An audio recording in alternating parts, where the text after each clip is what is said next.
一次体检查出我不能生，相恋3年的男友连夜搬空了我们合租的房子，我妈逼我去相亲，小的嫌我又老又没用，他爸却追出来拉住我，姑娘，我家老大还没对象，你要不要见见？后来我嫁给了他，1胎3宝，全家炸了。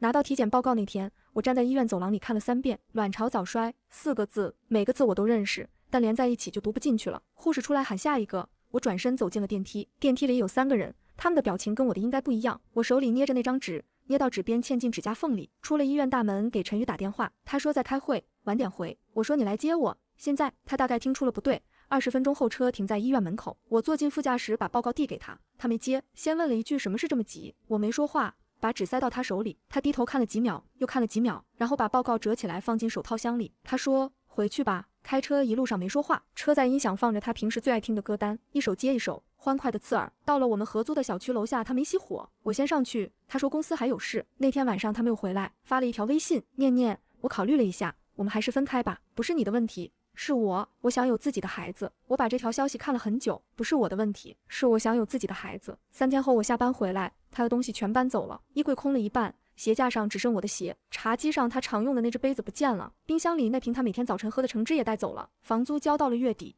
他把剩下的押金转给了我，付了一句对不起，我没回，把手机翻过来扣在茶几上，盯着对面那面空了一半的墙，那里原来挂着一张我们在大理的合照，他摘走了，墙上剩一颗钉子。我妈是第6天知道这件事的，不是陈宇搬走的事，那件事我没跟他说，是体检的事。他在我房间里翻到了那张报告，我下班回来，他坐在沙发上，手里捏着那张纸，脸上那个表情我这辈子没见过第2次。念念，你跟妈说实话，陈宇是因为这个走的对不对？我没吭声。他把纸放下，手搁在膝盖上，指节攥得发白。他从口袋里掏出手机，开始翻通讯录。你赵姨认识人多，明天就给你安排，先见人，条件合适就定下来，别的事儿。他顿了一下，先别说。我打断他，喊了一声妈。他似乎察觉我的不安，安抚我说他没别的意思，然后转过去给赵姨打电话，声音已经换成笑的了。赵姨的效率比我公司的 HR 还高。第2天晚上就安排了第1个，孟博然，35岁，投行高级经理，海归。我妈对着赵姨发来的资料看了3遍，边看边点头，这个条件好。念念，你明天穿那条藏蓝色的裙子，高跟鞋也穿上，口红别太艳了，显得不稳重。我照做了。相亲地点在万象城6楼一家日料店，他先到的，手腕上一块表在暖光灯下很扎眼。我坐下之后，他冲我笑了笑，那种笑客客气气的，跟银行柜员递回单的表情一模一样。孟先生点了最贵的套餐，没问我忌不忌口。服务员倒茶的时候，他翻着菜单，从凉菜翻到甜品，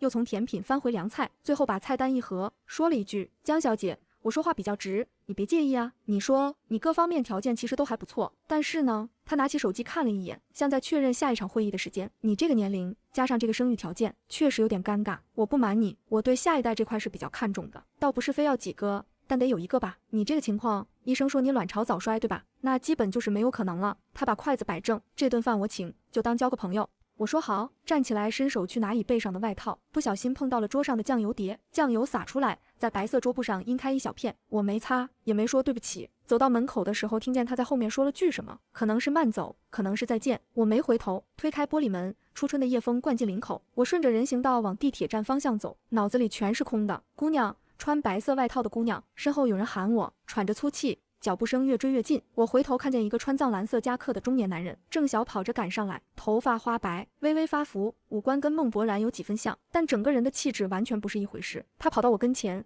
弯着腰喘了好一会儿才直起身。江小姐吧，我是孟博然他爸孟文渊，刚才在里面，我就在隔壁桌坐着，全程都听见了。他那话你别往心里去。我笑了笑，没事，相亲本来就是双向选择，对，是这个道理。他搓着手，脸上的尴尬堆了好几层。但是姑娘，我还有个事想跟你说，我家还有个老大，今年37，在锦城理工教物理，人老实，嘴笨，不太会说话，但是心眼好，人品绝对没问题。他直直地看着我，眼神里全是恳切。姑娘，你要不再看看我家老大？我愣住了，晚风吹过来，带了几片干叶子在脚边打转。叔叔不用了，谢谢。转身走了，走得不快，但他没有再追。我听见他站在原地叹了口气，坐在地铁上，手机震了。是我妈。怎么样？见了没？见了。人怎么样？还行。还行是什么意思？到底怎么样？黄了。电话那头沉默了几秒，然后是我妈压低了的声音，比刚才低了8度。为啥？嫌我不能生。她说了，她知道了。谁告诉她的？不知道，可能是赵姨，可能是别人，不重要。妈，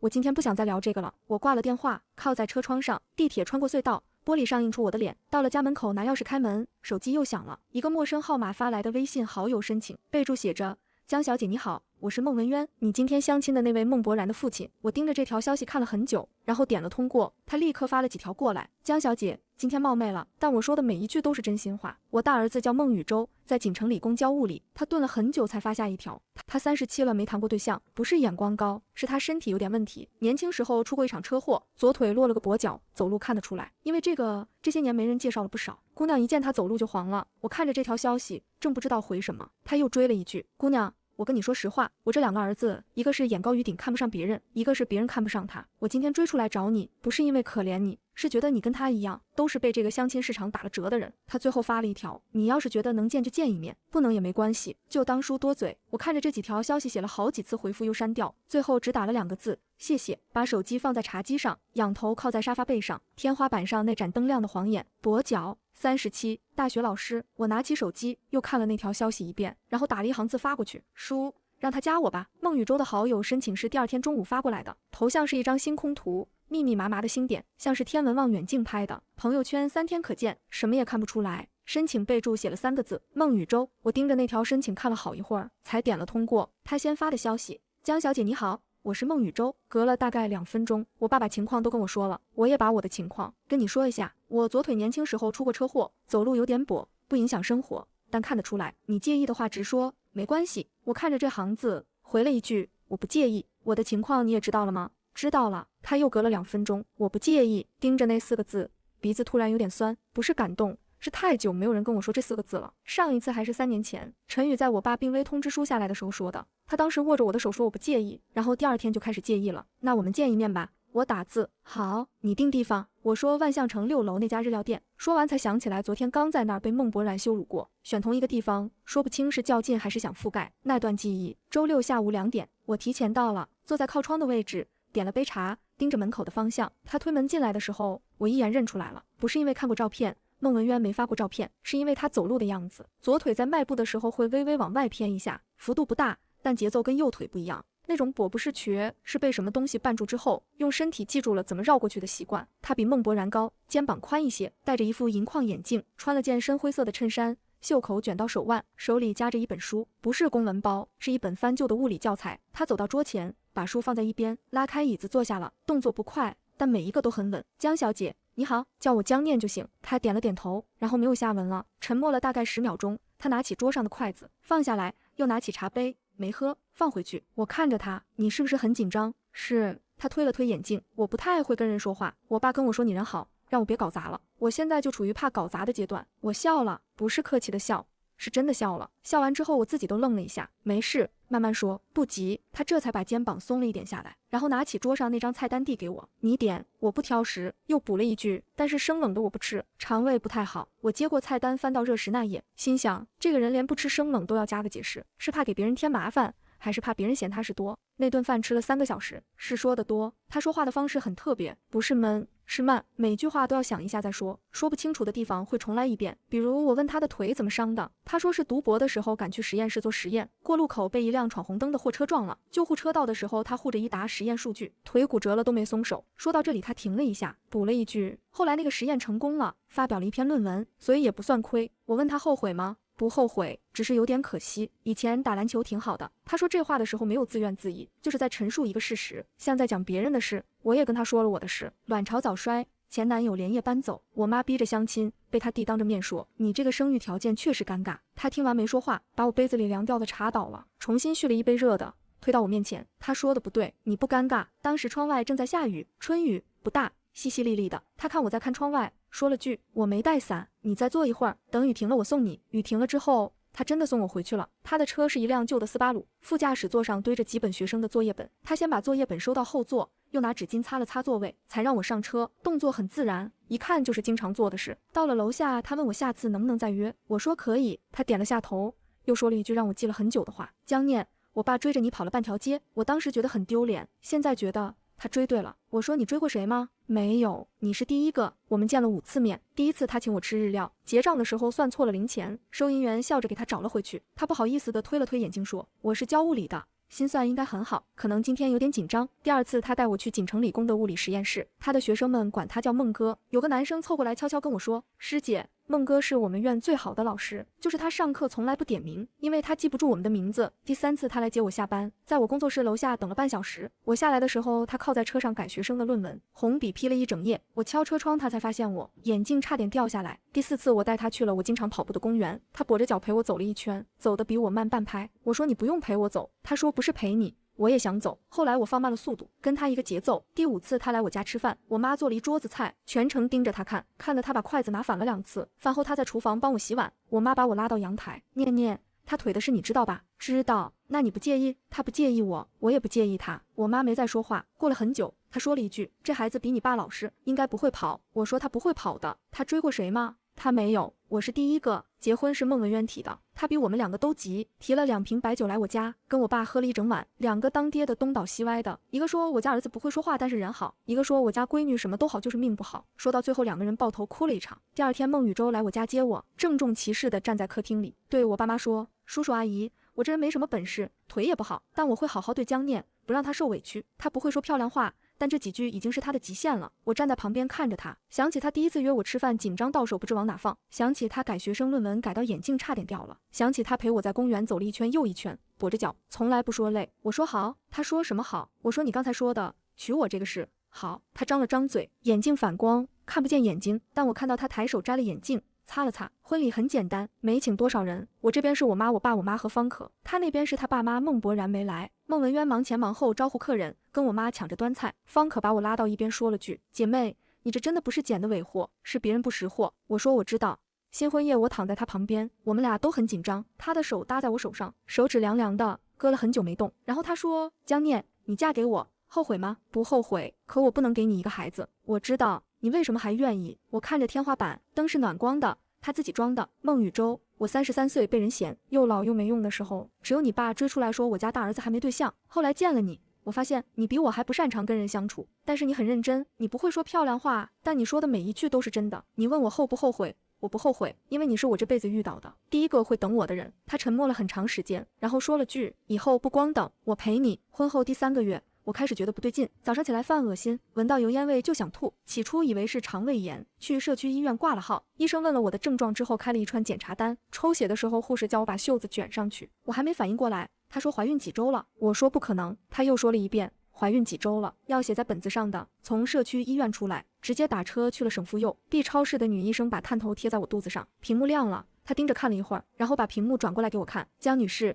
你看这里，3个孕囊。我看着他，什么3胞胎，发育都很好，恭喜你。我坐在 B 超市的床上，光着肚子，冰凉的耦合剂还没擦掉，对着屏幕上一片黑白模糊的影像看了很久。3个小小的囊泡挨在一起，像3颗很小的星星。卵巢早衰，3胞胎，这2个诊断之间隔了不到1年。我拿起手机给孟宇舟打电话，响了很久才接。他在上课。江念，怎么了？放学早点回来。怎么了？有东西给你看。他应该是听出了我声音里的东西。我现在就回来。挂了电话，我靠在 B 超市的床上，旁边那个医生还在看我，大概见惯了孕妇拿到单子喜极而泣的样子，等着我哭。我没哭，我就是坐在那里，一只手捂着肚子，另一只手攥着报告单。半个小时之后，孟宇舟推开了 B 超市的门，应该是跑过来的，喘着粗气，领带歪了，眼镜上全是蒸汽。江念，怎么了？我把报告单递给他，他低头看了几秒，又看了几秒，然后他摘掉眼镜，把纸凑到眼前。三个。我说他把报告单放在桌上，没说话。过了很久，他把眼镜带回去，双手撑在椅子扶手上，头低下去。我伸手去按他的肩膀，他肩膀在抖，不是哭是笑。那天晚上我爸追你的时候，我就觉得你这个人不一般，他想把他大儿子嫁给你，现在你证明给他看，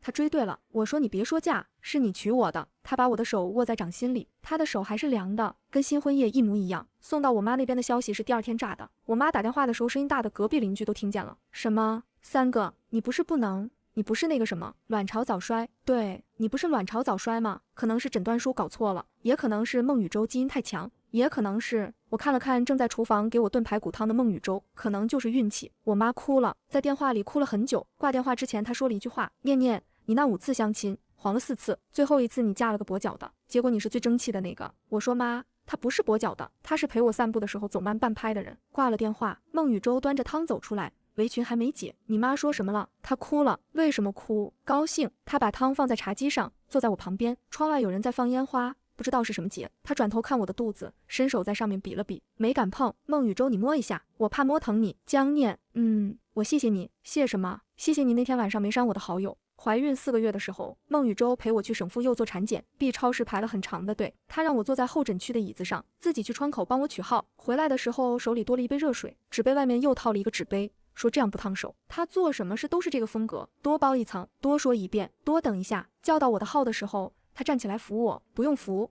肚子还没大到走不动。我知道，我只是想扶。B 超医生把探头贴在我肚子上，屏幕亮了，3个小家伙比上次大了不少，手脚都分出来了，挤在一起动来动去。孟宇舟盯着屏幕，眼睛忘了推，就让他那么滑到鼻尖上。从 B 超室出来，他扶着我往外走，刚拐过走廊转角，迎面撞上2个人。陈宇，他身边挎着一个女人，肚子很大，至少7、8个月了。陈宇先看到了我，他的脚步顿了一下，目光从我脸上滑到我的肚子，又从我肚子滑到孟宇舟扶着我胳膊的手上。那个女人的目光也跟着过来了。她穿着一件米白色的孕妇裙，左手无名指上1颗钻戒被走廊灯光打得晃眼。她打量了我一眼，又打量了孟宇舟，嘴角微微一提：“陈宇，认识？怎么不介绍一下？”我还没开口，孟宇舟先说话了，他的声音不大，也没有任何攻击性，但抓着我的手更紧了一些。这个动作几乎是无意识的。陈宇笑了笑，那种笑不是客气的笑，是给自己找台阶的笑。他顿了一下，像在找词，最后补了4个字：前女友江念，好久不见。是挺久的。我说，从我拿到那份报告到现在7个多月了。他脸上的笑容僵了半秒，旁边的女人把身子往他身上靠了靠，手臂搭在他胳膊上，那是个宣誓主权的动作，每一个细节都在宣誓，他现在是我的。他的目光又扫了孟宇舟一眼，然后笑了笑，伸出右手：“你好，我是陈宇的太太苏婉清。”孟宇舟点了点头，没有伸手，不是不礼貌，是手里还端着那个套了2个纸杯的热水。他说了句你好，然后低头把水杯递给我，说：“水凉了，我再给你倒一杯。”他转身往开水间走去，跛着脚，脚步不快，走廊很长，他每一步都稳稳的。苏婉清看着他的背影，眼睛里那种神色很难形容。你老公？他回过头来打量着我的肚子，笑了笑，看不出来啊，江小姐动作还挺快的。我说你动作也不慢。他低下头摸了摸自己的肚子，语气轻飘飘的：“我们家陈宇啊，一直想要孩子，以前的事我也听他说过一些。他说跟你在一起的时候挺不容易的。”他抬起头看着我，眼睛里有一种东西，不是善意，也不是恶意，是胜者的余欲。不过还好，现在都过去了。你看，我们这不也有了？医生说是个男孩，月底的预产期。月底，我倒推了一下，他的预产期是月底，往前推9个月，就是去年7月。而陈宇搬走是在9月，也就是说，在他跟我说我想有自己的孩子之前，苏婉清已经怀上了。我收到那条微信的时候，他的孩子已经在另一个女人的肚子里待了2个月了。我站在走廊里，孟宇舟还没回来，苏婉清还在笑，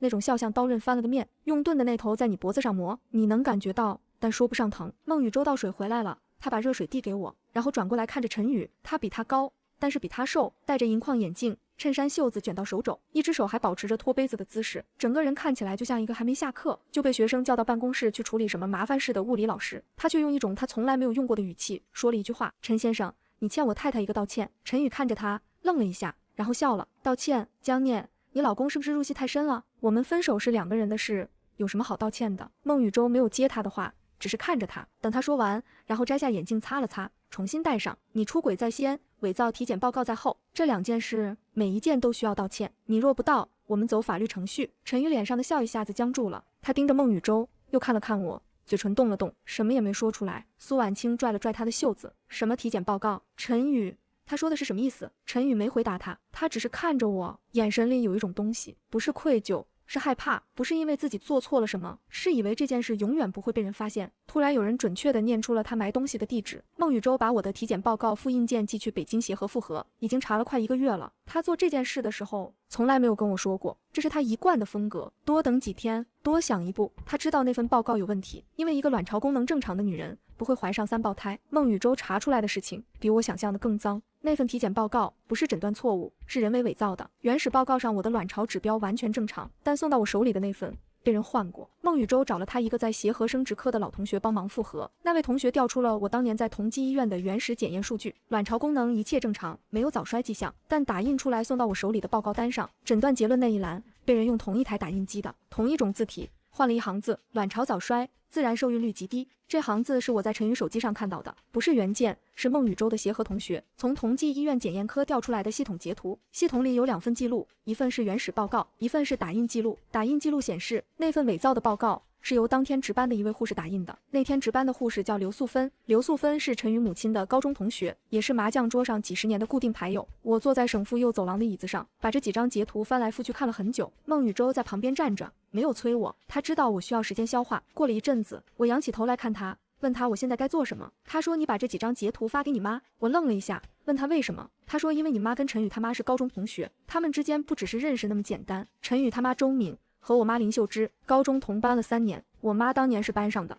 文艺委员，长得好，成绩也好，毕业被分配到市文工团。周敏一直在我妈后面，什么都差一点，唱歌差一点，跳舞差一点，但周敏觉得她等了30年，终于等到我妈的弱点，我妈的女儿，所以她拖了刘素芬。刘素芬欠周敏一个人情，就把我的体检报告换了，打印出来的诊断结论改成了卵巢早衰，一环扣一环，不是一个护士的失误，不是一个母亲的嫉妒，是一个10年前就埋下的专门为我准备的陷阱。她的计划不算复杂，但很精准，用伪造的体检报告让我以为自己不能生，让陈宇合理的跟我分手，让陈宇的出轨变成无奈之举，让我在相亲市场上变成次品。我给陈宇发了一条消息，附件是孟宇舟的协和同学发给我的原始体检数据截图、刘素芬的值班表和系统打印记录，正文只有一句话：陈宇，我最后给你一次机会，把你妈做的事跟你做过的那些事当面给你太太苏婉清解释清楚，不然协和那边的正式鉴定报告我直接寄给你太太。他秒回了，我们见一面。我说不用见面，电话里说就行。他打了过来，声音压得很低，带着一种我从来没在他嘴里听到过的东西。求饶，江念，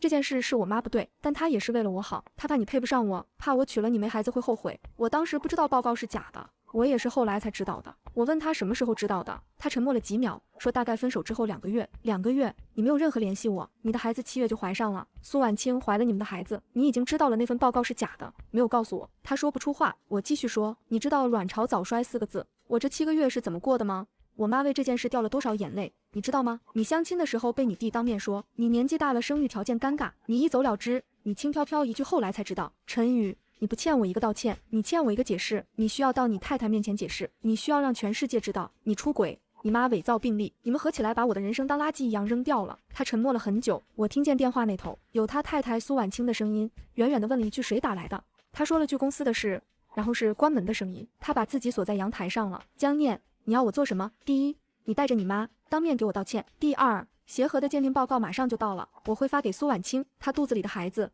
你自己跟她解释。第三，你们要赔偿我精神损失费50万。第四，公开道歉信，署你妈的名字，署你的名字，发到你们公司内网和你的朋友圈，挂满30天。江念，你这是要毁了我？你回我的时候问过这句话吗？挂了电话，孟宇舟站在窗边，手里端着水杯，没说一句话。以前都是他在背后默默处理事情，从来不邀功。我走到他旁边，他看着我，你说的那些条件我觉得还不够，应该再加一条。我说什么？他说加上他妈妈给你妈道歉，他嫉妒了你妈30年，设局害你，是他欠你妈一个交代。我靠在他肩膀上，他的手搭在我背上，轻轻的，像怕碰坏什么。孟宇舟，你一个教物理的，怎么比我还懂这些？他说他不懂，但他懂欠了要还。他小时候他爸教他的，欠人东西要还，欠人说对不起的要当面说，欠人一辈子的就一辈子还。苏婉清的孩子不是陈宇的，这件事是孟博然查出来的。他听说江念体检报告被调包的事，二话没说，动用自己投行那边的关系，把苏婉清的产检档案调了出来。他发来的微信很简洁，大意是：嫂子，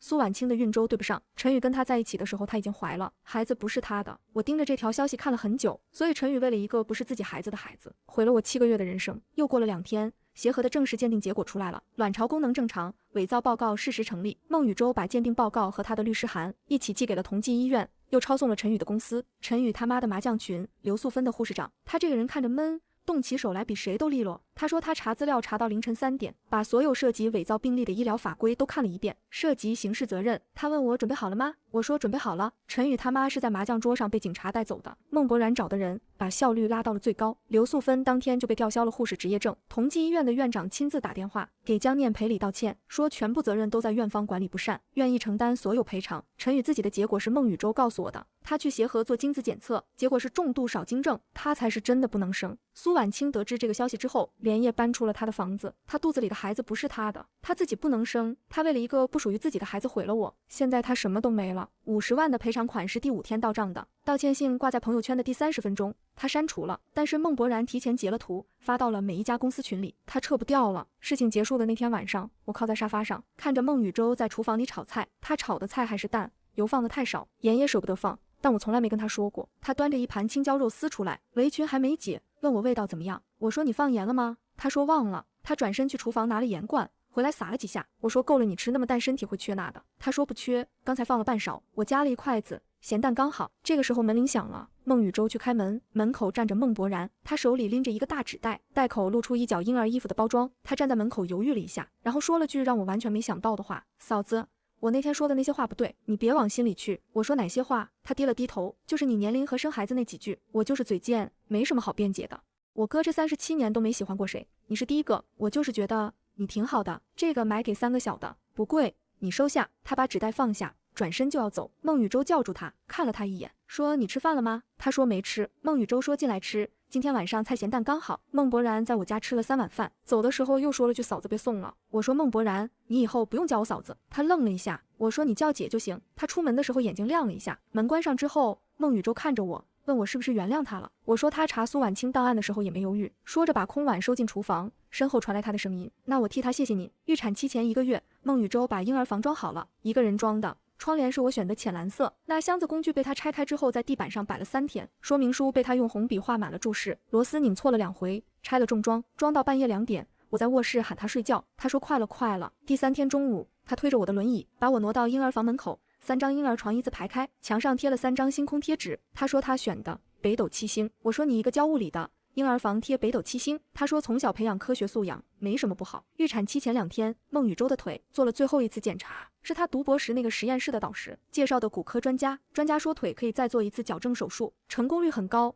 之前的跛不是因为骨头长歪了，是肌肉记忆，手术加上康复训练，走起来跟正常人一样。孟宇舟站在骨科室走廊里，看着那张手术方案说明书看了很久。我说你是不是怕手术？他说不是，是怕做完手术走路不习惯，不会跛了。我说你走路不跛了不是更好吗？他说他习惯了走慢半拍，走快了怕追不上前面的人。我拽着他的袖子，你以后不用追，我跟你一个速度。手术安排在产后，3个小家伙出来那天是凌晨，比预产期提前了2天。孟宇舟全程在产房外面站着，岳母让做他不做，扶着墙站了3个多小时。护士出来喊姜念家属的时候，他差点摔了一跤。医生说母子平安，2女1男，姐姐6斤，妹妹5斤8两，弟弟6斤2两。孟宇舟站在3个透明小床前面，一个个数过去。姐姐的眼睛像我，妹妹的嘴巴像她，弟弟还没睁眼，什么都看不出来。他弯着腰，跛着脚，隔着玻璃一个一个指过去。我躺在病床上看着窗外，天快亮了，一抹橘红色从远处的楼顶上漫过来。孟宇舟转过来看我，摘下眼镜擦了擦。我问他是不是哭了，他说没有，眼镜起雾了。我笑了一下，我笑的时候肚子还疼。他拄着床栏俯下身子，问我疼不疼。我说疼，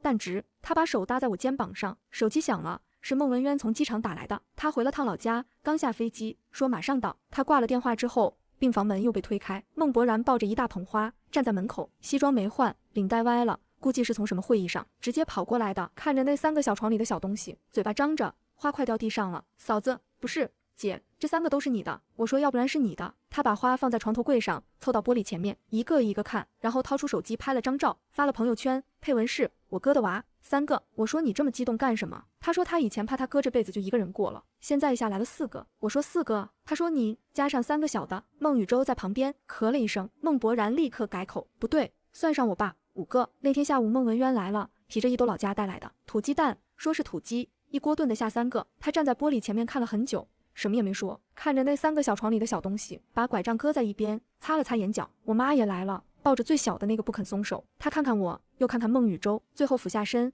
在我耳边悄悄说：念念，那个诊断书，妈当初不该催你的。我说没事，妈，我自己也信了。她沉默了一会儿，又补了一句：你这3个孩子，以后千万不能给人当备胎。我说他们不会的，他们爹是第一个等我的人。又过了些日子，孟宇舟做完矫形手术，在复健室学的第1次正常走路。他松开扶手，往前迈了一步又一步，没有往外偏。他转过来看着我，眼睛后面那双眼睛亮得惊人。姜念，我不跛了。我说我看见了。他低头看了看自己的左脚，像看一件失物招领。然后他走过来，走得很稳，走到我面前，把我抱住了。复健室窗外的夕阳正好落在他肩膀上，我拍了拍他的背，走吧，回家，3个小的该喂奶了。他松开我，弯腰去拿旁边椅子上的外套，动作还是慢，还是不慌不忙，还是那个多包一层，多说一遍，多等一会的人。只是这一次脚下没有歪，一步也没有歪，周敏被保释出来的第3天，带着刘素芬找到了我妈，不是来道歉的，是来威胁的。那天我刚好回我妈那儿拿东西，推开门就看见客厅里坐着2个不请自来的客人。周敏穿着一件暗红色的开衫，头发新染过，鬓角一丝不苟。刘素芬坐在她旁边，脸垮着，手里攥着个布袋子，一言不发。我妈坐在对面，茶几上摆着3杯茶，一杯都没动过。我站在门口没进去。周敏先开的口：秀芝，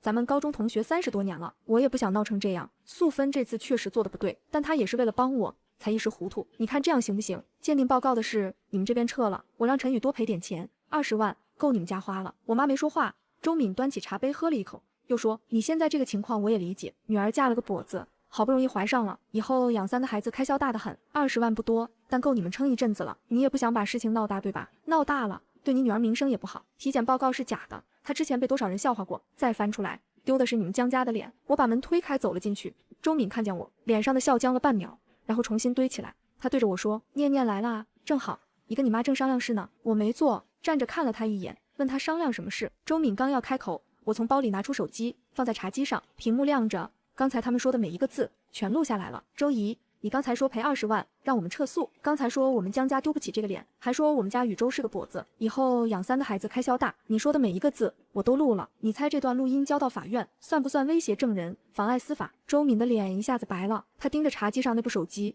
嘴唇动了动，像想说什么，但喉咙里卡了东西。她大概想说你个小丫头片子跟我玩这套，但她没说出口，因为她知道我说到做到。上次我说让她儿子发道歉信挂30天，她发了。我说让她在公司群里丢人，她丢了。我说要50万赔偿，到账了。我妈这时候站了起来，她站起来的时候膝盖咯嘣响了一声，她看着周敏，声音不大，但每一个字都很稳。周敏，高中3年你坐我后排，每次考试你抄我的卷子，我没说过一个字。毕业分配你要跟我抢文工团的名额，我让了。你嫁得好，老公当了处长，我嫁了个工人，你觉得终于压过我了。30年你什么都要跟我比，比我女儿，比我家境，比谁的儿子有出息。你儿子陈宇跟我女儿谈3年恋爱，你背后安排人伪造他的体检报告，说你儿子出轨是被逼无奈的，你就这么恨我吗？周敏的脸从白变成了灰，她大概30年没被人这样当面拆穿过。她嘴张了张，想说什么，我帮你找的偏方，那个刘大夫很有名，然后自己停住了，他说不下去了，因为屋子里没有人信他。刘素芬在旁边低着头，那个布袋子的带子被他攥得快断了。我妈又说了一句：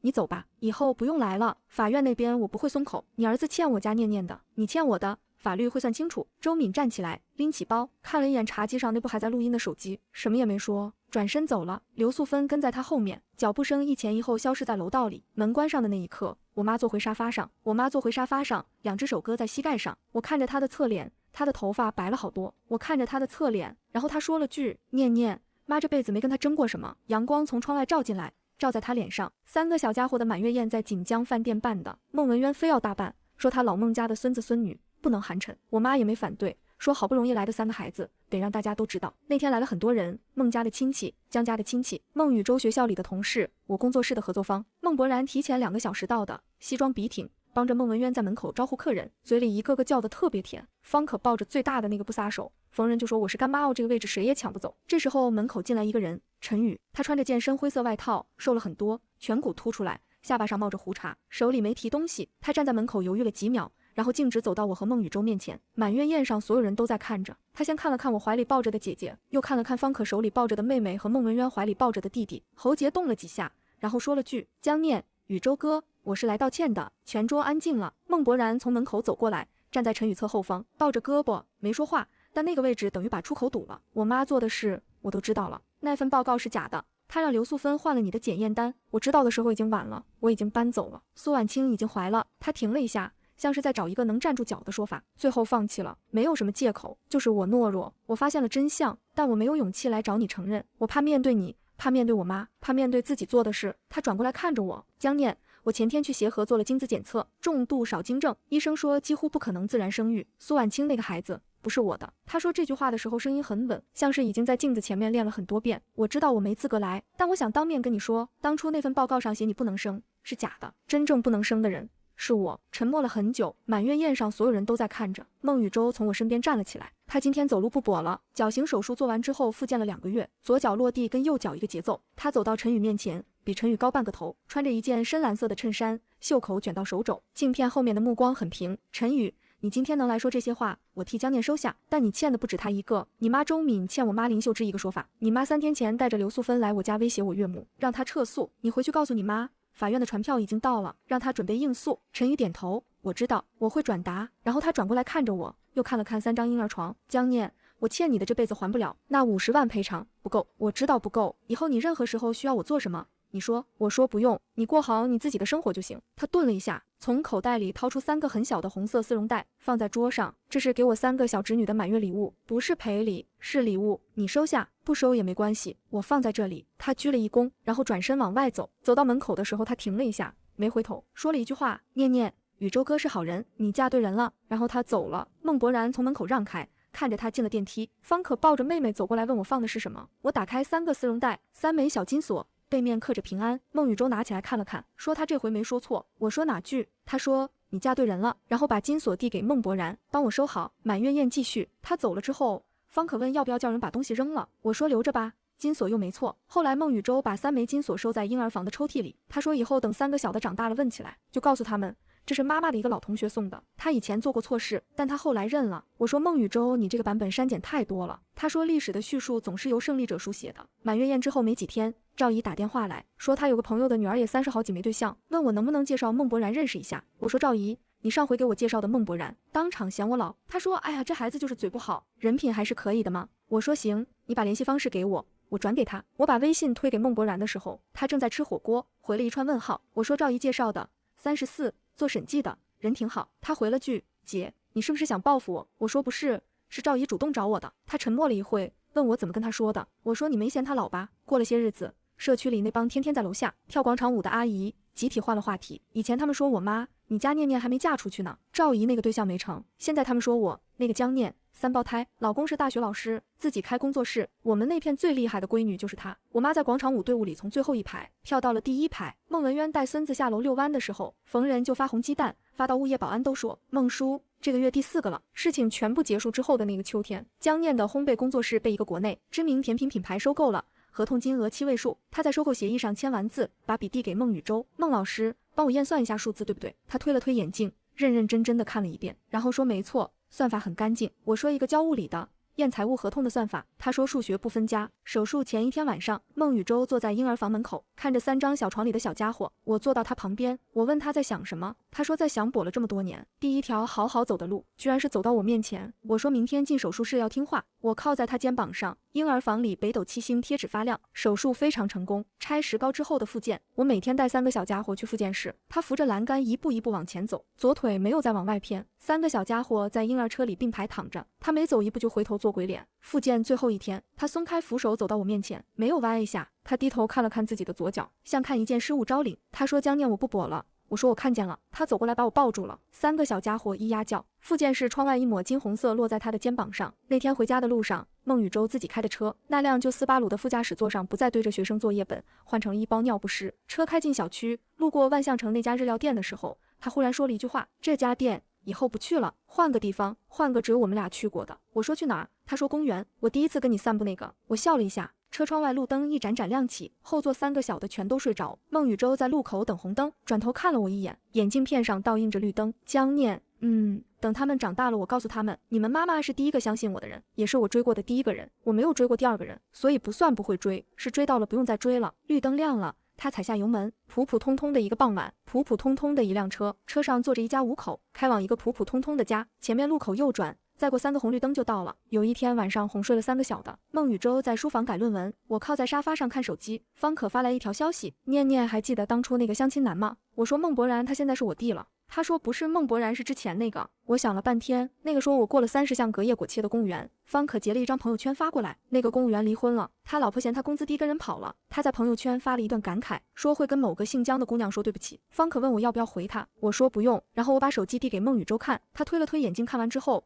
只说了一句话，他没机会了，你已经是我太太了。我说孟宇舟，你这段话有逻辑漏洞。什么叫没机会了？本来就没人给过他机会，他自己在脑子里给自己开了一场相亲大会，女主角是我，他赢了，然后他发现剧本拿反了。他说不是逻辑漏洞，是薛定谔的相亲对象，在相亲的时候你没有答应他，所以他既是赢家又是输家。现在他离婚了，他缩了，彻底输了。我说你一个教物理的，把量子力学用在感情上。他说物理是描述世界最精确的语言。方可又追了一条，人家嫌他嘴太直，说你什么话都往外倒。孟博然回了一句，我说实话有错吗？然后他们就没然后了。方可说你弟的嘴比他哥的腿还难治。我说孟宇舟的腿已经好了，孟博然的嘴还在复健，进度不一样。方可说那他现在怎么办？我说赵姨说了还会继续给他介绍，他这辈子最大的贵人是赵姨。方可笑了很久。三个小家伙满100天的时候，我和孟宇舟带他们去拍百日照，摄影师往地上铺了块白毯子。三个小家伙并排躺在上面，姐姐在啃自己的手，妹妹在打哈欠，弟弟盯着柔光灯看了半天，然后打了个喷嚏。快门正好在那时候响了。那张照片后来被放大挂在客厅，孟文渊逢人就拉着介绍，他说这2女1男我家宇舟的孩子。孟宇舟的腿彻底好了之后，他开始跑步了，不是晨跑是晚上，把孩子哄睡之后换上运动鞋，在小区的环形步道上一圈圈跑。第一次拉我一起去的时候，我刚跑半圈就喘了，他折回来跟着我的速度慢慢跑。我说你不用等我，他说以前你陪我散步时你放慢了速度，现在轮到我等你了。月光底下他的影子很长，左脚不再往外偏，膝盖弯曲，弧度正常。我看着他跑步的样子，忽然想起第一次在日料店看到他跛着脚走进来的画面，那时候每迈一步都像被绊住。现在他的身体把那个习惯忘了。他跑完3圈拐回来，在我面前停下，喘着气，眼镜片上一层雾气。他说江念，我觉得跑步比走路快多了。我说废话。他说不是废话，是走了37年才学会跑步。又到了春天，小区里的银杏树又长新叶子了。3个小家伙会爬了满屋子乱窜。孟宇舟追在后面，拿着物理教材，试图给他们讲万有引力。他们说孟老师，你女儿还没断奶，听不懂。他说那是你没有给她足够的学习氛围。当天晚上，他把客厅墙贴满元素周期表。他说这叫潜移默化。我说你3岁之前能看元素周期表吗？他说他没试过，不代表不可以。我看着那面墙，忽然想起第一次加他微信，他的头像是一张星空图，这个人从头到尾都是一个样，认死理算的慢蛋算出来一定是对的。他抱着弟弟走过来，站在我旁边，也看着那面墙。他忽然说了句江念，你觉不觉得带孩子比带研究生难？我说你带研究生什么感觉？他说研究生会交论文，这3个小的只会吃和睡，还有一个会打喷嚏把自己吓哭。我说那你还贴元素周期表？他说越难越要早教赢在起跑线。我笑了。窗外银杏树的影子投在那面墙上，微微晃了一下。后来有一天，孟宇舟的大学给他发了个聘书，物理系教授。他拿到那份聘书的时候正在换尿布，单手拆开快递看了一眼，然后把聘书搁在沙发上继续换。换完尿布之后，又给姐姐泡奶粉，泡完了才拿起聘书仔细看了看，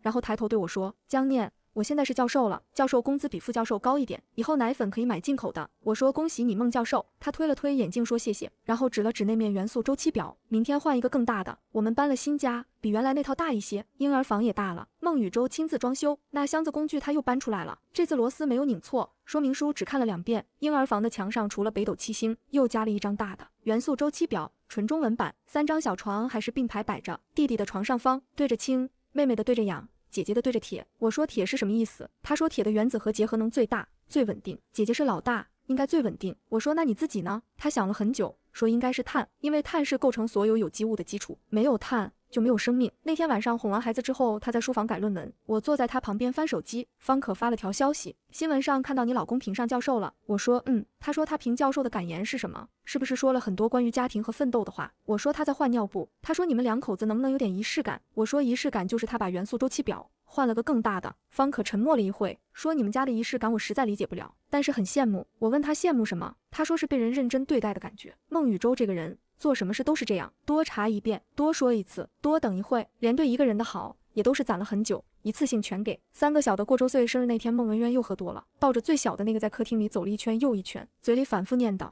我追出来的，念念是我追出来的。孟博然在旁边拆礼物，拆到一半忽然站起来，举着手机，姐，那个审计姑娘给我回消息了，她说不嫌我嘴直，她说嘴直的人不骗人。孟宇舟在旁边帮姐姐擦口水，头也没抬，那你也得学会不说别人老。孟博然说，我知道，我现在逢人都说姐最好，我朋友圈置顶就是姐那条。我看着满屋子的人，孟文渊抱着孩子转圈，孟博然举着手机傻笑，孟宇舟蹲在婴儿床边擦口水，我妈站在厨房门口端着一盘刚切好的苹果，苹果还是菜市场买的，最便宜的那种。方可接过最小的那个抱在怀里，转头笑着说，念念，你记不记得你第一次跟我讲相亲的事，说小的没看上你，老的追出来推销大的，你当时说我又不是收尾货的。我说记得。方可晃了晃怀里的小家伙，结果尾货不是尾货，是整间店里最贵的东西，被不识货的退了，让你捡着了。我说他不是东西，他是孟宇舟。方可笑了一声，行，孟宇舟，好名字，远州远州，走得再远，船还是回到了码头。小家伙在方可怀里打了一个哈欠，闭上了眼睛。窗外的银杏树又绿了。孟雨舟从婴儿床边站起来，手里还攥着那块擦口水的纱布。窗外阳光正好落在他肩膀上，他走过来把纱布随手搁在茶几上，挨着我坐下了。我看着他，他看着我，满屋子的人都在忙各自的事，没有人注意到我们俩。他飞快地凑过来，在我额头上亲了一下，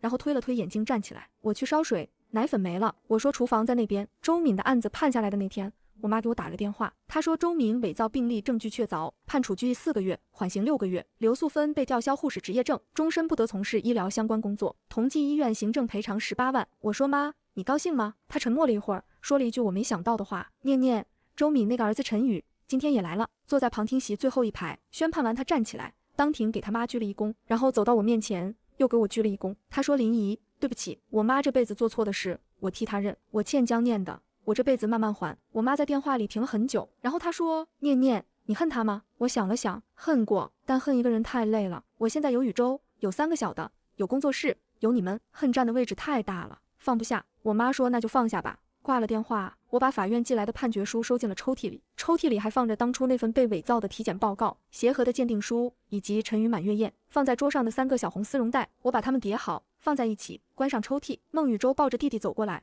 问我抽屉里是什么。我说是一些旧东西。他推了推眼镜，旧东西如果不需要了可以扔掉，但如果你想留着，家里有位置。我说暂时留着，以后等3个小的长大了问起来，我得知道怎么跟他们讲。他说那你准备怎么讲？我说讲他们妈妈曾经以为这辈子完了，结果发现被人骗了，然后遇到了一个走路很慢的人，这个人后来走路不慢了，但说话还是慢。孟雨舟沉默了一会儿，我觉得你最后那句话不用说。我说为什么？他说因为走路慢这件事已经纠正了，你不能一直拿旧版本说事，不然以后在孩子们心目中我就是个跛子形象，影响威信。我说孟教授，你刚才这段话里没有一个字是物理。他说教育孩子属于应用心理学范畴，物理教授也可以发表意见。弟弟在他怀里打了个喷嚏，我说你先把奶粉泡了，泡完再发表意见。他说好，转身往厨房走，脚步很稳，一步也没有歪。